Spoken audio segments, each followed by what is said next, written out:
Hello folks, today we're going to correct the homework from yesterday so you get a chance to see what the homework questions look like. So the first question, page 174, number 1, says graph each relation, and they give us a bunch of table of values. They tell us to decide whether they're linear, quadratic, or neither. So in order to do this, I recommended that you use the Desmos app. So we're going to switch over to the Desmos app at this point.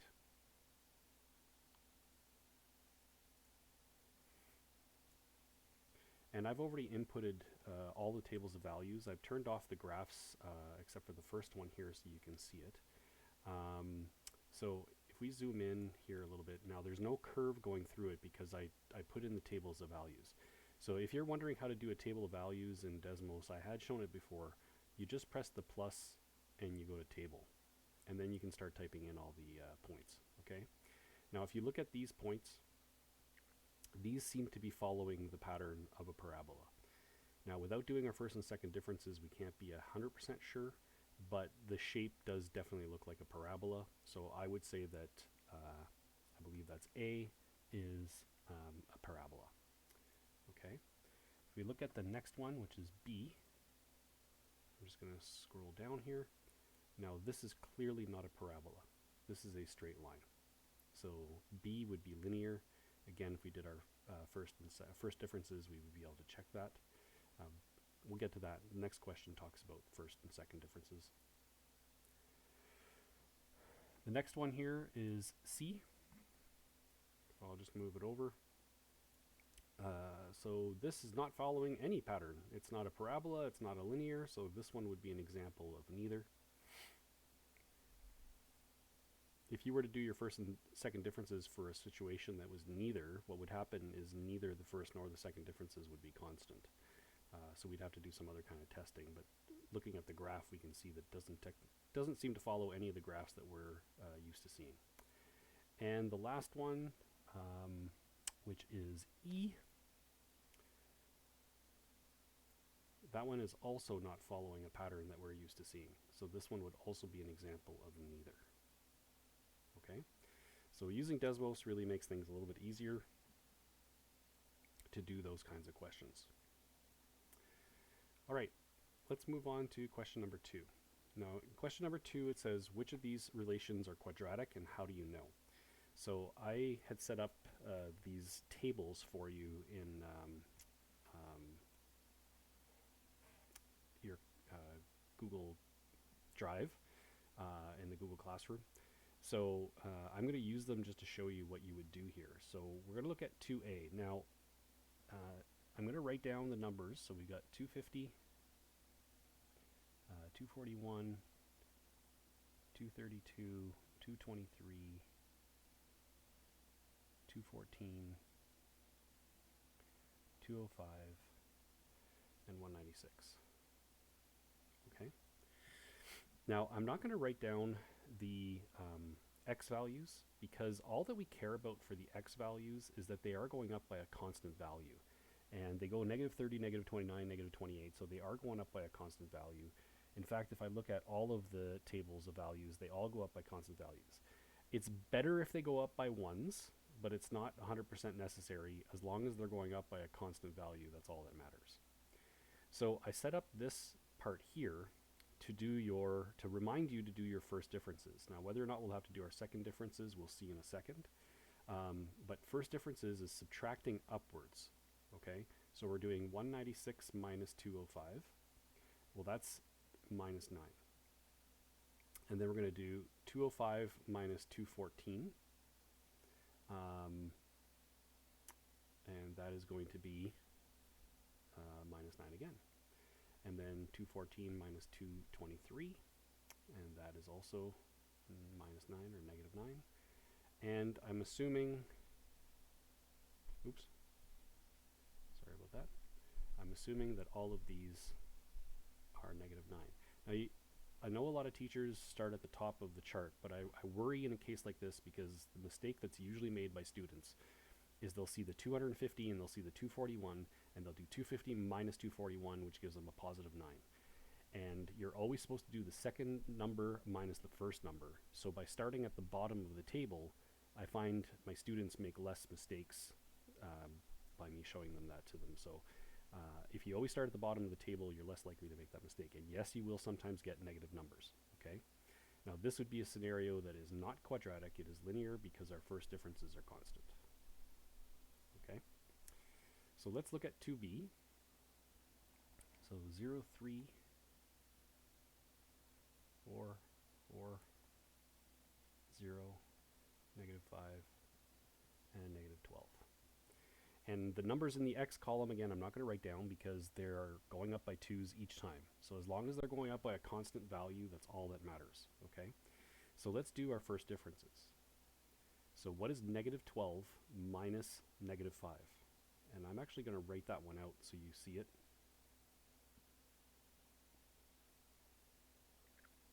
This is another common mistake. Students will see this minus sign in front of the 5 and think that it's the subtraction sign.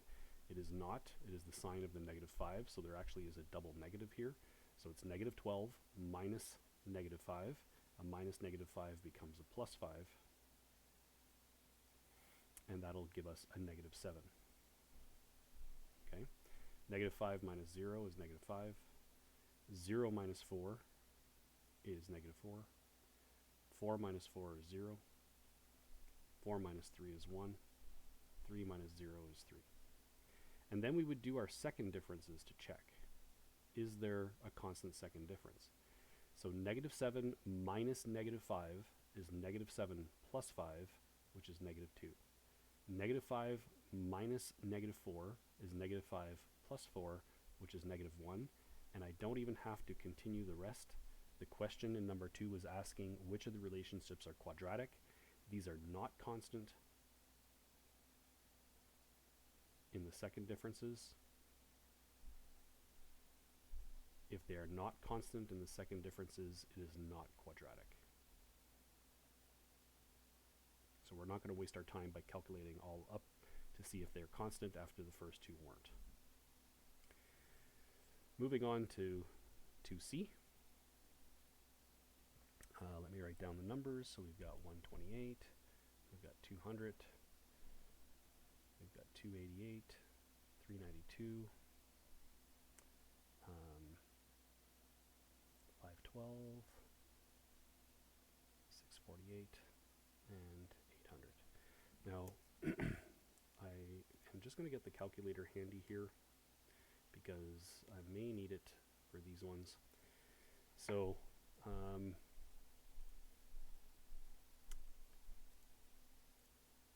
800 minus 648 would be our first one. That gives 152. And then 648 minus 512 gives 136.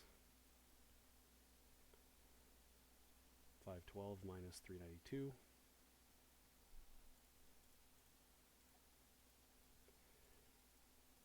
is 120. 392 minus 288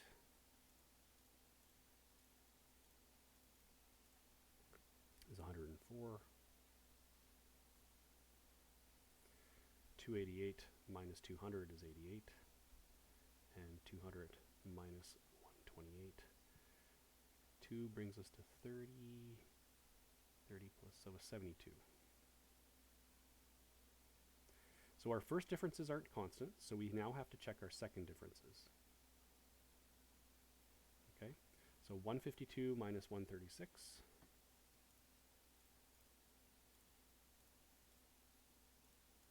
gives 16. 136 minus 120 also gives 16. 120 minus 104 also gives 16. 104 minus 88 also gives 16. And 88 minus 72 also gives 16. So our second differences are constant.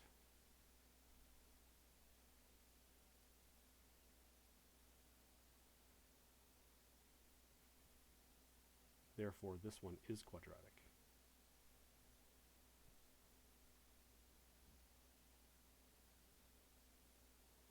And now that I've shown you those three, folks, I'm going to let you, if you haven't tried it yet, and if you did do it in homework, you can probably just check in the back of the book, do 2D and double check whether or not it is quadratic or not.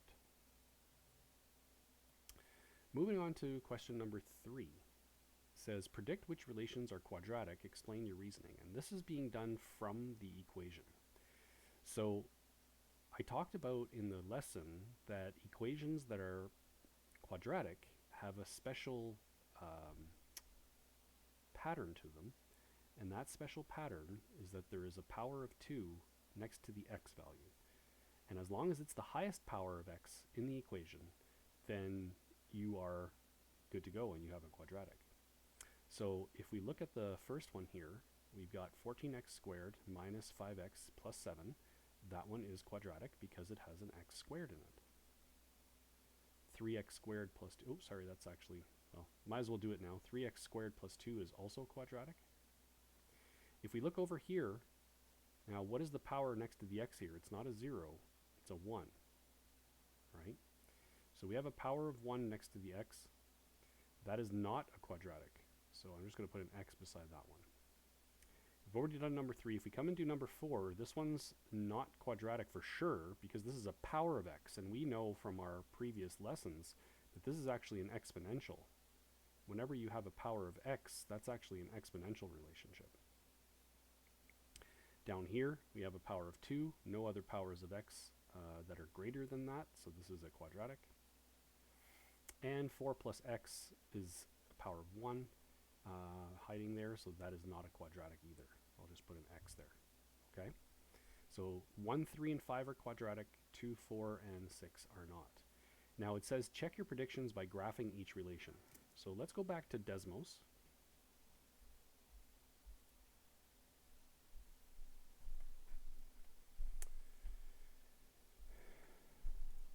Right here. And I've actually inputted all of the equations. I've turned off their graphs so you can't see them, but we'll look at them one at a time.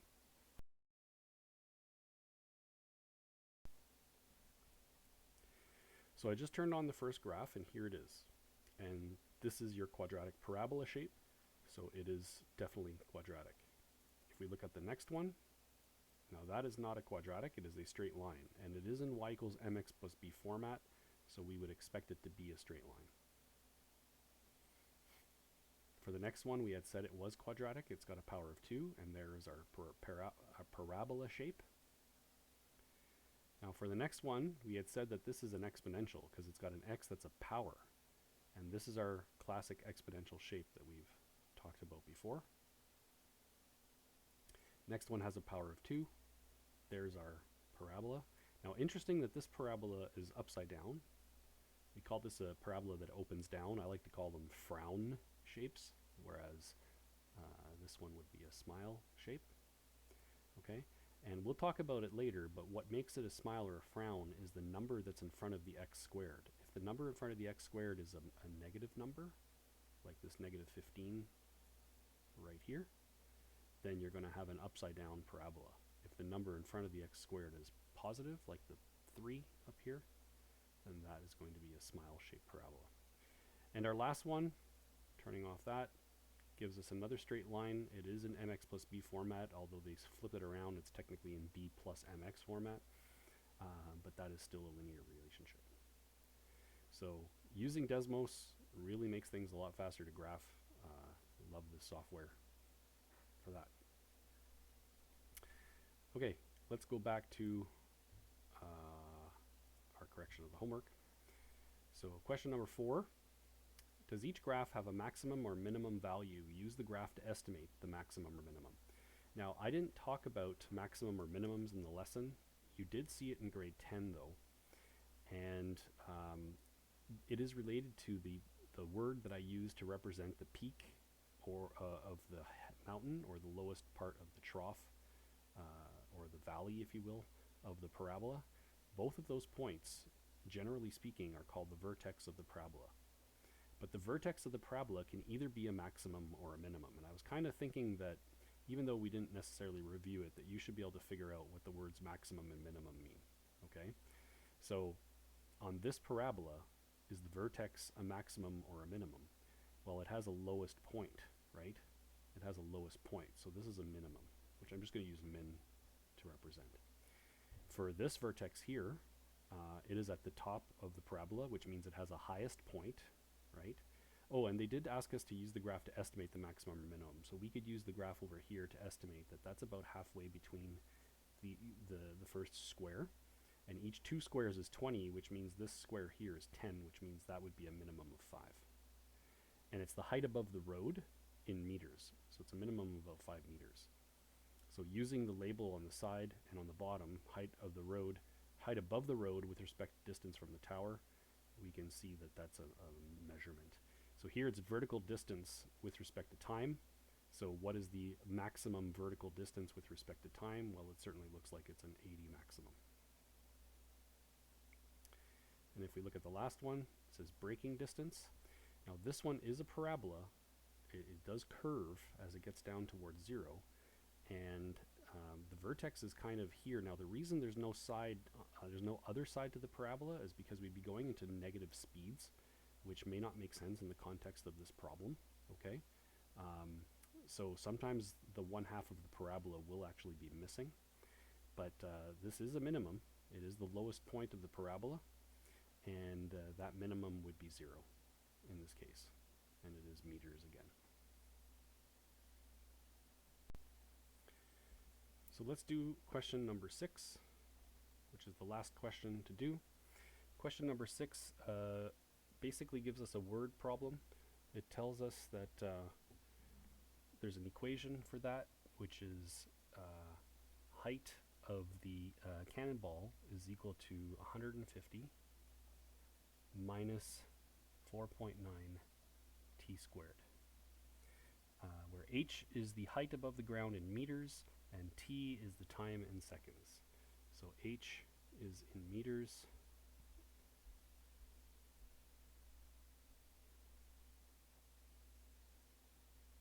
and time is in seconds. So now I know this equation very well, having studied physics. This is basically the equation for projectiles. Projectiles are always going to look like a parabola when they're launched in the air, okay? Now you don't need to understand any of that though. It just says copy and complete the table. So I didn't make a fancy table this time. I'll just quickly make one here. And I will use my line tool to make the lines straight as possible. And they say to use time values of 0, 1, 2, 3, 4, and 5. Okay? It says copy and complete the table. Well, the table's not complete because we don't have the height values. And I do get a lot of students that'll forget what to do to calculate the height value. And I feel like the reason that they're forgetting what to do is they're not relating the idea of the equation being the thing that creates the table. We're looking to calculate h. Well, what do we need to calculate h? We need time values to calculate h. Well, where are the time values? The time values are in the table. So we're just going to one at a time substitute the time values into the equation. I'm just going to do that off to the side here. So we have h is equal to 150 minus 4.9 times t squared.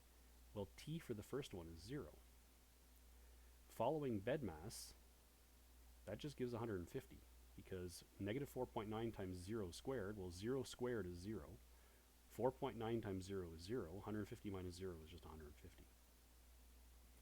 So that means at 0 time, my cannonball is at 150 meters above the ground. So this probably means that the cannonball is on some sort of cliff of some sort, or the cannon, I should say, okay, is on some sort of cliff, and the ball is being launched off of the cliff, all right? So we need to calculate for 1 now. Well, at 1 second, we're going to use the equation again, and we're just going to replace time by 1. And we're going to keep doing that. Now, I do need my calculator to calculate these values, so I'm going to do that off to the side. So we've got 150 minus 4.9 times 1 squared. Well, 1 squared is just 1, so that gives 145.1.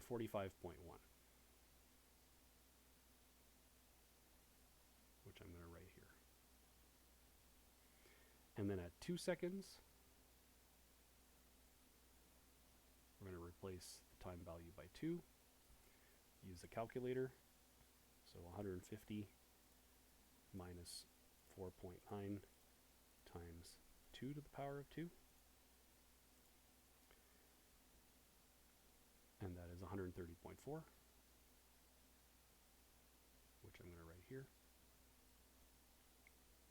And then h is equal to 150 minus 4.9 times 3 squared. 150 minus 4.9 times 3 squared equals 105.9, which I'm just going to write here now to save some time. And then we're going to do 4, and then we're going to do 5, so I'm just going to do those quickly in my calculator. So 150 minus 4.9 times 4 to the power of 2 equals 71.6.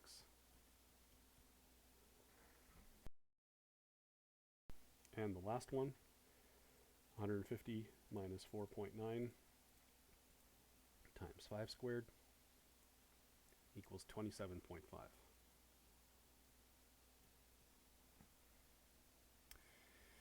So let's talk about what's happening here with the cannonball. So like I said, the cannonball was launched from a cliff somewhere that was 150 meters high, because the starting height was 150 meters. Okay. Now I had drawn the parabola going like this, which is actually a mistake, because if you look, the distances keep going downwards in height, right? So if the ground is down here, that means that the cannonball is actually being launched and following a path like this. All right? You can see that by the numbers in the table. Now it says, is this relationship quadratic? Well, there's multiple ways we can check that. The first thing is there a power of 2 next to the x? Now, we don't have an x in this equation, we have a t, but t is basically our variable x, just written in a mnemonic way. So this is definitely quadratic because of the fact that we have a power of 2. We could also do our first and second differences, but why waste our time? We know that anytime there's a power of 2, that this is going to be a quadratic equation.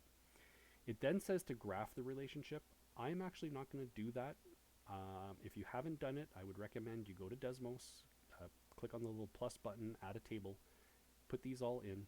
You may have to adjust the scale a little bit to be able to see it, or zoom out to be able to see it, because 150 is pretty big. But you should see a parabola showing what's going on with this example. And that's it. That's the end of the homework correction. We'll end the lesson there for today. Hopefully that helped you out if you had any struggles with the homework, and we will talk to you at the next lesson. Have a great day.